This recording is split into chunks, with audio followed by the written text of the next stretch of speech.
Quantas vezes você já sentiu que o maior desafio da sua vida está dentro de você?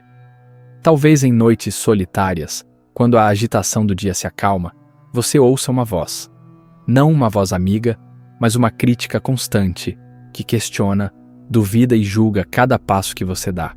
Essa é a presença dos chamados demônios internos, aquelas partes de nós que parecem trabalhar contra nossos melhores interesses. Aqui vai um exemplo. Carlos é uma dessas pessoas. Ele anseia por conexão, por criar laços profundos e significativos com os outros. Mas sempre que surge uma oportunidade, algo dentro dele grita: não se arrisque, você será rejeitado, é melhor ficar sozinho. Esse conflito o paralisa. Ele se vê dividido entre dois mundos, o desejo ardente de se conectar e o medo sufocante de se machucar. No final, Carlos muitas vezes escolhe a solidão, não porque é o que quer, mas porque não consegue silenciar essa voz interna que sabota suas intenções. E sejamos honestos, quem de nós não tem uma história parecida? Todos temos essas batalhas internas, momentos em que nossa mente parece ser o maior obstáculo em nossas vidas. Talvez você tenha sentido isso ao hesitar em buscar um novo emprego, começar um relacionamento ou simplesmente dar um passo que parecia assustador demais. Esses demônios internos são universais. Eles não escolhem uma pessoa específica, nem são sinal de fraqueza. Na verdade, são partes de nós que precisam ser entendidas. E quando começamos a explorá-los, descobrimos que eles têm algo a nos ensinar. A jornada que estamos prestes a percorrer não é sobre eliminar essas vozes, mas sobre entender por que elas existem e, mais importante, como transformá-las em aliadas em vez de inimigas. E antes de continuarmos, peço para que você se inscreva no canal e deixe aquele like, isso é muito importante para a gente. Muito obrigado! Os demônios internos não são monstros vindos de fora, eles nascem dentro de nós. São fragmentos de nossas experiências, pensamentos e emoções acumuladas ao longo da vida. No início, eles podem ser sutis, quase imperceptíveis, um leve desconforto, uma crítica passageira. Mas com o tempo, se não forem reconhecidos, crescem e se tornam forças que moldam nossas decisões, nos afastam de nossos sonhos e nos mergulham em ciclos de autossabotagem. Esses demônios têm muitas formas. Para alguns podem ser sentimentos de preguiça que parecem impossíveis de superar, um peso invisível que nos impede de agir. Para outros, podem ser vícios, como o uso de substâncias ou comportamentos compulsivos, que servem como tentativa desesperada de preencher um vazio interno. Há ainda aqueles cuja voz ressoa em forma de culpa, apontando incessantemente nossos erros, reais ou imaginários. Mas o que são realmente esses demônios? Eles são, muitas vezes, versões distorcidas de algo que um dia nos protegeu. Pense na autocrítica, por exemplo. Em algum momento da vida, talvez tenha sido uma maneira de garantir que você estivesse sempre se esforçando, sempre atento. Mas quando essa voz se torna implacável, ela deixa de ser útil e passa a ser destrutiva. O mais importante é entender que esses demônios não são prova de falha ou inadequação. Pelo contrário, eles revelam o quão humanos somos. Eles são lembretes de que estamos vivendo, experimentando e, às vezes, nos machucando. E o fato de senti-lo significa que há algo em nós que ainda se importa profundamente com nossos sonhos, nossa jornada e nossa busca por propósito. Reconhecer a natureza desses demônios é o primeiro passo para lidar com eles. Não se trata de lutar ou fugir, mas de olhar para eles com clareza e honestidade. Afinal, o que ignoramos tende a crescer, mas o que enfrentamos começa a perder o poder que tem sobre nós. Quando os demônios internos se tornam barulhentos e incômodos, nossa primeira reação é tentar silenciá-los. Muitas vezes, fazemos isso de maneira inconsciente, recorrendo a distrações que nos oferecem alívio momentâneo. Essas estratégias podem parecer inofensivas no início, mas com o tempo se transformam em padrões que perpetuam o ciclo de sofrimento. Pense nas noites em que, para fugir de pensamentos difíceis, você decide abrir uma garrafa de vinho, passar horas em redes sociais ou mergulhar em um trabalho incessante. Por mais que essas escolhas pareçam inofensivas, elas não resolvem o problema subjacente, apenas o mascaram. Cada gole, cada clique, cada minuto extra no escritório se torna um tijolo em uma parede que você constrói para se afastar de si mesmo. E, paradoxalmente, essa tentativa de fugir dos demônios acaba fortalecendo-os. Quando escolhemos não olhar para dentro, deixamos essas vozes crescerem em um canto escuro de nossa mente. Elas nos observam, esperando pacientemente por momentos de vulnerabilidade para ressurgirem ainda mais fortes. O ciclo é cruel. Primeiro, nos sentimos mal por causa da presença dos demônios. Então, buscamos escapismos para aliviar a dor. Mas esses escapismos geram sentimentos adicionais de culpa, fracasso ou vazio, que alimentam ainda mais os demônios. Esse ciclo pode parecer interminável, mas ele só continua enquanto permitimos que nossas estratégias de evasão tomem o controle. Há algo profundamente libertador em reconhecer que a fuga não é a solução. Quando entendemos que essas distrações nos afastam da verdadeira cura, abrimos espaço para uma abordagem diferente, uma que exige coragem, mas promete paz. A jornada não é sobre se esconder, mas sobre olhar para dentro, ainda que o reflexo seja desconfortável.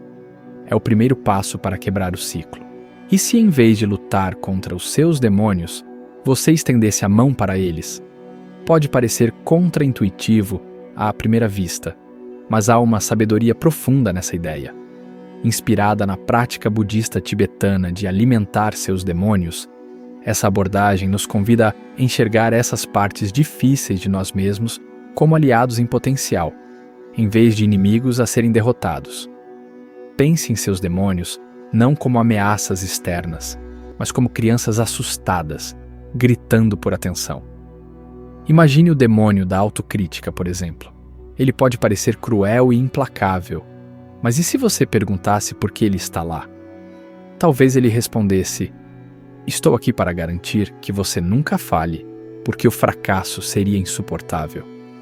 Nesse momento você percebe que até mesmo os aspectos mais dolorosos de si carregam uma intenção original de proteção. O Carlos, por exemplo, vivia atormentado por sentimentos de inadequação, descobriu isso de maneira surpreendente. Durante uma sessão de introspecção, ele decidiu enfrentar seu demônio mais persistente, a voz que repetia incessantemente que ele nunca seria bom o suficiente. Quando perguntou o que aquela voz queria dele, a resposta foi inesperada.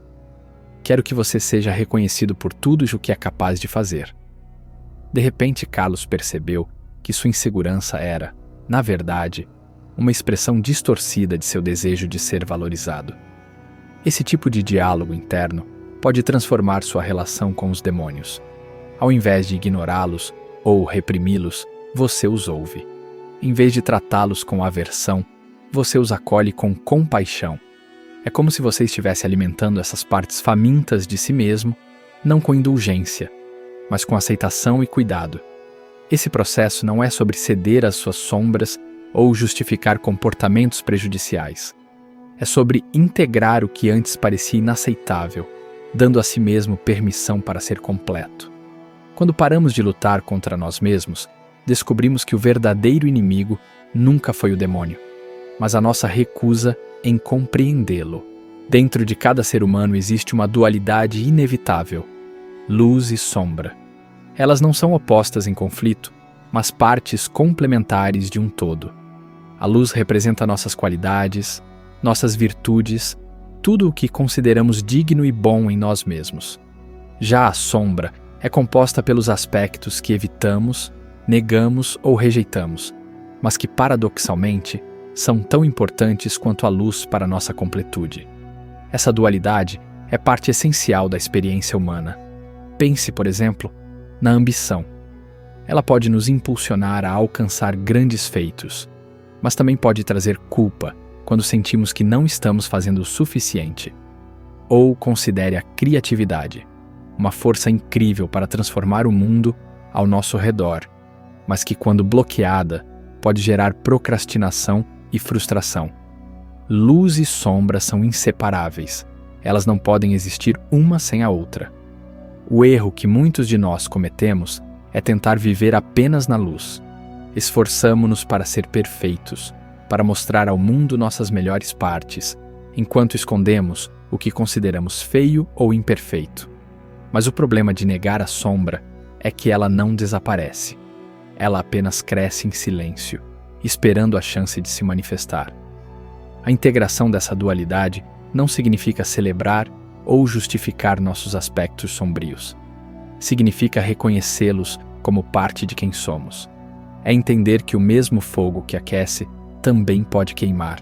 A verdadeira força não está em negar a sombra, mas em aprender a conviver com ela, respeitando seu papel em nossa jornada.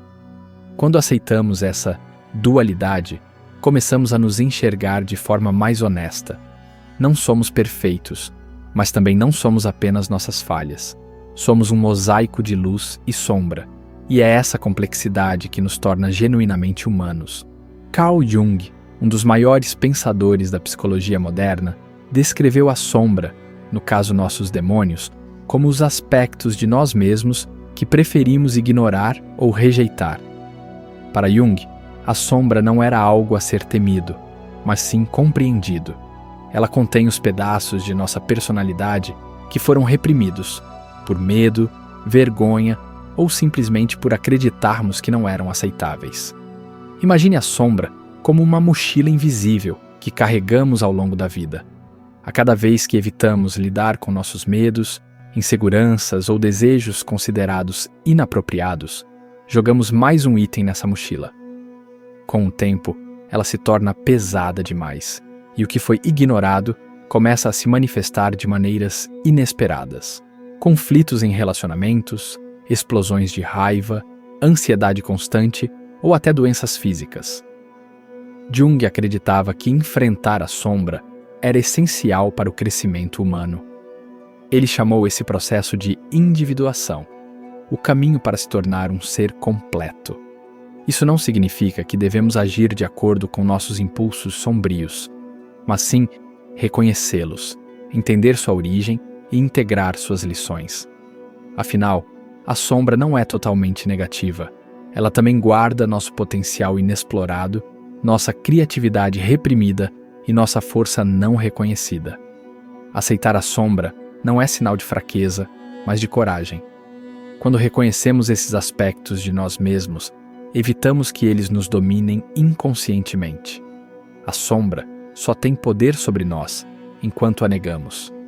Ao olhá-la nos olhos, percebemos que ela não é um inimigo, mas um convite para nos conhecermos de forma mais profunda e verdadeira. A jornada pelos demônios internos não é simples, mas ela é essencial. Não se trata de vencê-los, de apagá-los ou de fingir que eles não existem.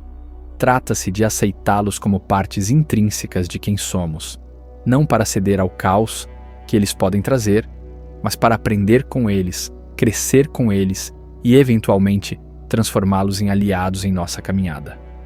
Conviver com nossos demônios exige coragem e compaixão. Coragem para olhar para dentro, para encarar as verdades que evitamos por tanto tempo. E compaixão para nos tratarmos com gentileza, mesmo diante das partes que consideramos nossas falhas. Essa convivência não é um sinal de fraqueza, mas de força. É um ato de autoaceitação radical que nos permite viver com mais autenticidade e menos medo. Lembre-se, seus demônios não definem quem você é. Eles são apenas vozes que, quando ouvidas com atenção, podem revelar lições valiosas sobre seus desejos, suas necessidades e até mesmo seus talentos ocultos. Negá-los é negar a si mesmo. Aceitá-los é abraçar a totalidade do que você é. E, acima de tudo, nunca esqueça que você não está sozinho nessa jornada.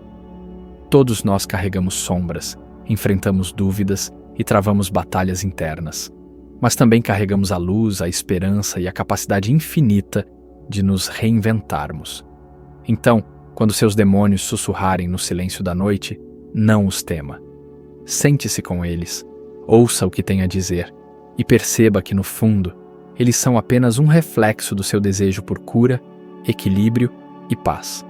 A partir desse diálogo, um novo caminho se abre.